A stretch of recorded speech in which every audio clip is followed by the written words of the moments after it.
Hey guys, it's Fee, and I am here for a TTC update.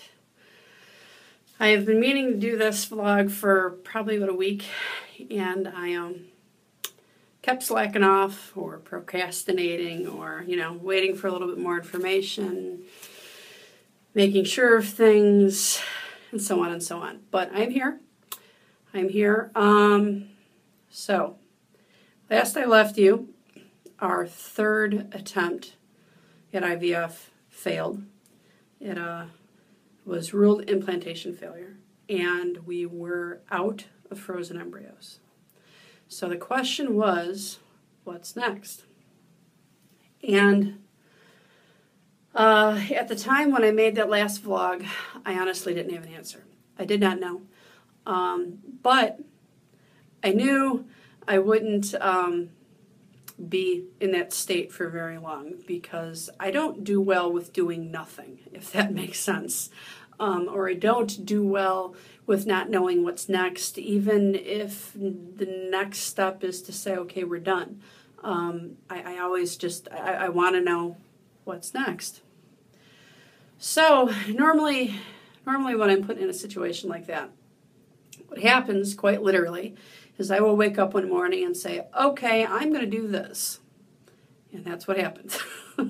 So I am quite consistent with that. So what are we going to do? We are going to try one more time. We're going to try one more time because I want to be able to say to myself that I have tried everything that I am willing to do. And that's the key right there, what I am willing to do. I know there is a ton of options. This is certainly not the end of a road. There's a lot more paths that we can take. But for us, what we're willing to do may be entirely different for what the next person's willing to do. So I didn't feel comfortable with quitting or saying, okay, we're done with the IVF until we have exhausted all the options that we're willing to try. And that would be PGD, or pre-genetic implantation diagnosis, I believe is what that stands for. I'll get into that in a second. I didn't want to, be 80 years old sitting on my front porch in a rocking chair screaming at people to stay off my grass instead of smiling at grandchildren, wondering what if the PGD would have helped. I don't want another what if. So that really is the reason why I am willing to try one more time. I am not happy with having to go through another egg retrieval. Now, the last time I did an egg retrieval was at the beginning of this year, and it was not a fun experience. I was in a decent amount of pain for about a week. I don't think they actually viewed it as ovarian hyperstimulation syndrome, but it was pretty close. Maybe it was and they just didn't tell me that. I don't know. But I was in a decent amount of pain there. And actually, that particular try had included a fresh transfer, and I wasn't really out of the state of pain that I'm talking about until probably 3 days after the transfer, which is 5, 6, 7, 8 days after the egg retrieval, because our transfer was on a day 5. So hopefully that won't happen this time. The nurses tell me that cycle to cycle it can be entirely different. This last try proved that just with my lining built up like a champ, and the previous try it didn't. So cycle to cycle things change. So I am hoping that maybe this egg retrieval will be nothing like the first one, and maybe I won't have those issues. We can hope. But going into this, I have said, and I'm pretty sure I'm going to stick to this statement, though, when things are presented in front of you, you always can change your mind. So I'm not going to say 100%. But as I feel right now, I want to do one more egg retrieval, and whatever we get, we get. If we get 1, if we get 10. If we get a whole bunch and the PGD tells us only 2 of them are good, whatever it is, we will do that. If it means 1 more transfer, if it means 5 more transfers. There's no way to know that going into this. So we will do 1 more egg retrieval, and whatever that allows us to do, we will do. And then I'm done. Then I'm done. I feel like I have to draw a line somewhere. There's, oh my gosh, there's so many women out there that have tried this 6, 7, 8 times. You are some really strong women. Not to say that I don't think I'm strong, but I'm just not comfortable with trying and trying and trying and trying until there's nothing left of me, because there are days where I feel like every attempt takes something out of me permanently, if that makes sense. I know I'm not the same person I was when we started down the IVF portion of this path. And frankly, I'm tired of being a science experiment. I know a lot of you girls can relate to that. But I want to like the person that I am left being at the end of this path. And I know a lot of people will say, well, don't let it change you. That's, you know what, that's easier said than done in my opinion. It's damn near impossible. This journey changes everybody. Granted, there's a lot of things I've learned. There's a lot of good things I've taken from this. There's a lot of lessons that have taught me some really valuable things that I may have never gotten if I didn't go down this path. But on the same token, there's a lot of bad things about it too. As most of you know, it's an emotional toll. It's rough. It's rough. This isn't easy. If it was easy, everybody would do it, right? Given everybody being able to afford it, which is another story. I'll get to that in a second. So that's what we're doing. And I am currently on birth control, and we are going to try and head to an egg retrieval as soon as we can. This will be a long path to the next transfer. The next transfer will not happen until 2015. So I have been on birth control. I went on it immediately when the next cycle appeared after my last failed IVF. Once I made that decision, I didn't want to waste any time with burning a cycle in between. I hadn't entirely made up my mind by that point, but I didn't see anything bad about getting on the birth control, and the nurses agreed with me. As it was, my consult with my RE was not until a number of days after my cycle had finished. So if I would have waited for that consult, I certainly would have burned the cycle. And I didn't want to do that, particularly because of my lab's schedule at the end of this year. Now, the lab that is associated with my clinic, they shut down for like the last 2 weeks of December for maintenance. They schedule this every year. They don't do anything during those 2 weeks, and they make sure that everything going on previous to that, people's cycles are complete and good to go and scheduled properly with this closing, because the maintenance that they do, obviously they don't want embryos around when they're doing cleaning and things like that. So if I wouldn't have gotten on the birth control right away, the retrieval certainly wouldn't have happened until next year either. That would have been completely out of my control. So I'm on the birth control right now. The first shot of Lupron, which is the suppressant that they overlap with the birth control, starts Monday, November 17th. My last birth control pill is Sunday, November 23rd. I think I have those dates right. And whenever the red plague decides to show up, shouldn't be too long after that, my stimulation is going to approximately start somewhere around the 1st.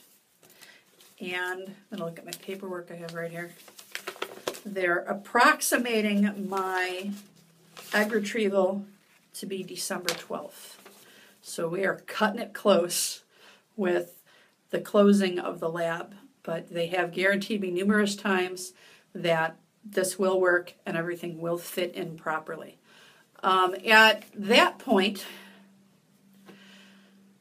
whatever we get, we get. Obviously, we have no idea if I'm going to stim okay, if they're going to get a chunk of eggs, if they're even going to get one egg, if they're mature, if they fertilize properly, if they grow for 5 days. We don't know any of that. So we've got to get by everything I just spewed off right there.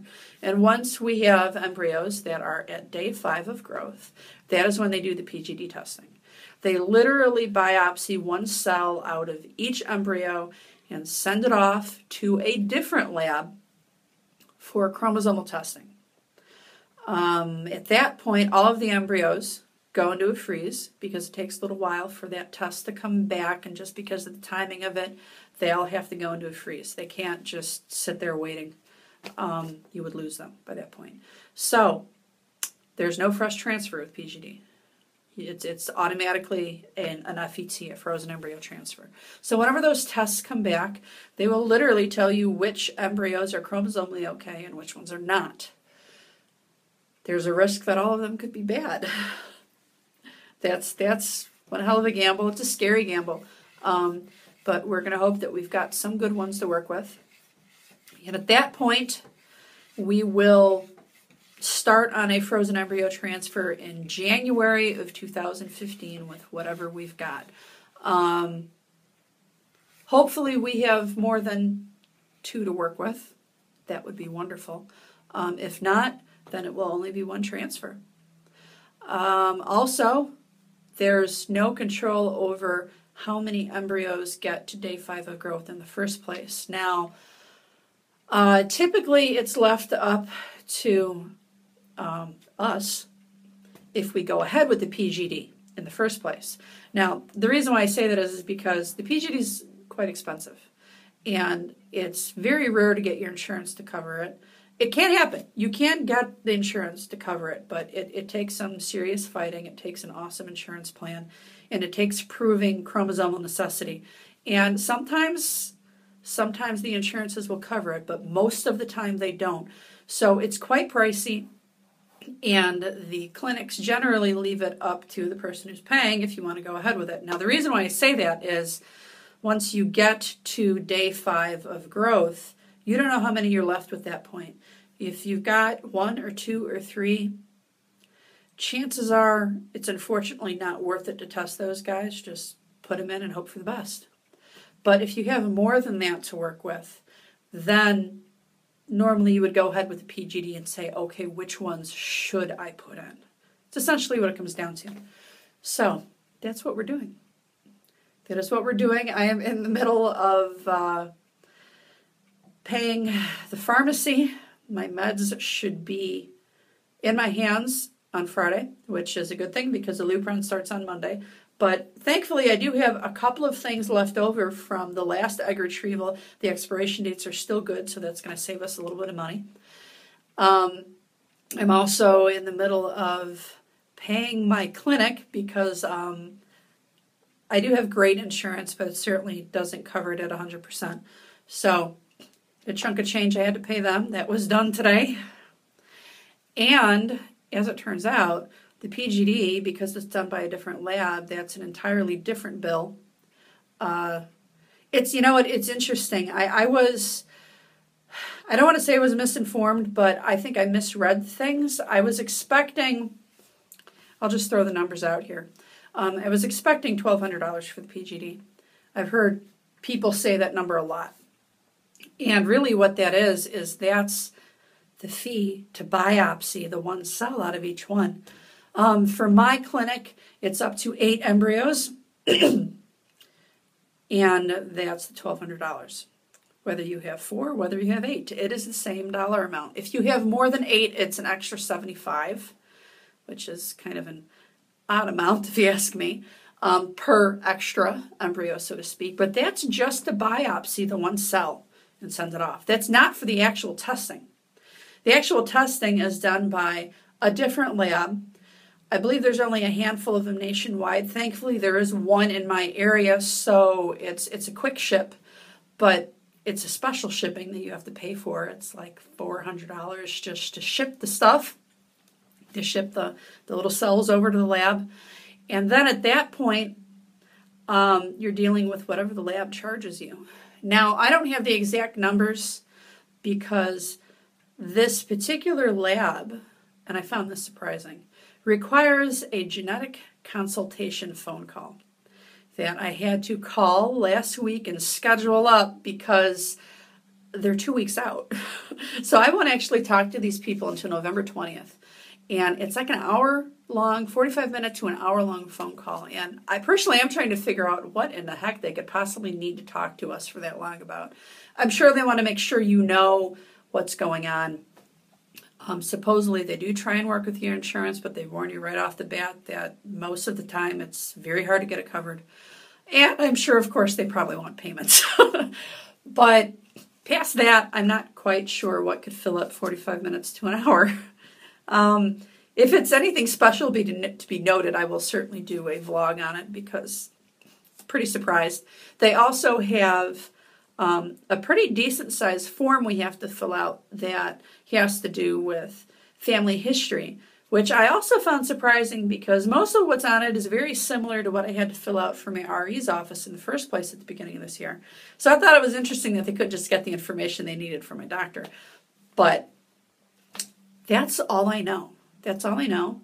And we're going to hope and pray that this works. So, next stop, egg retrieval, guys. And we will see where this brings us. Now, really quickly, one of the main reasons why we're doing PGD is so that we can rule out chromosomal abnormalities. This entire year, we've been working on Frosties and, of course, the fresh transfer that we did. There was 3 different transfers we did. And we did not know if any of the embryos we were working with this entire year were good, so to speak. We didn't do PGD at the beginning of this year because they didn't think we needed it. That, of course, has since changed. So, while I have issues, my husband have issues, all of that is really regardless of the fact that we don't know if the embryos are chromosomally okay. So, if we can at least rule that out, then, you know, maybe we can have a little luck. Maybe we can have a little luck. The last failure was implantation failure, and really the number one reason for implantation failure is weak embryos. Now, I do have a natural killer cell count that's through the roof. I do have MTHFR, which causes issues with implantation. It causes issues with folic acid. It causes issues with too many clots being in my lining and all sorts of various places. Any one of those things could have caused numerous reasons as to why things haven't worked. But we're doing the PGD just to say, okay, the embryos are okay. Let's figure out what else is wrong. What else can we do to make them stick if they are good? The other reason why they really actually recommended us to do PGD, even though I knew I was going to ask for it, is my husband's morphology count is not good. There's 3% of his guys are good to go, so to speak. They've got heads, they've got tails, they swim correctly. 3% is really low. And we are doing, I didn't mention this, we are doing ICSI with this. We've done ICSI all year. That's essentially where they pick and choose which little swimmers look good to them and literally inject them into each egg. Typically with IVF, that's not normally what they do. They put them all in a dish and they let them do their thing. With ICSI, they literally pick which ones they think are the best, pretty much just based on how they look and how they're swimming, and inject them into the eggs. Now, that whole idea is not perfect. Just because it looks good under the microscope doesn't mean it melds together properly. That's essentially what this comes down to. That's where the PGD comes into play. Now, the other thing you could do is genetic fragmentation testing, which I've only recently heard about. I believe that's done directly on the husband's sperm to make sure that the DNA is not fragmented. There's numerous things that can cause that. But we're not doing that because we knew we were going to do the PGD, and really the PGD covers that. It's after the fact, don't get me wrong. But once you get to the PGD, if the embryos are good, one can assume that the sperm and the egg was okay also. But PGD is not 100%. Nothing in this is 100%. But if I remember correctly, I think PGD has about an 80% success rate. That's a really high number when you're talking anything in IVF. Really high. So we do know people in this community that did PGD and still ended up with issues. But we're going to hope it works for us. All right. This is long enough. I rambled long enough. This is all I've got for right now. I don't think I'm forgetting anything.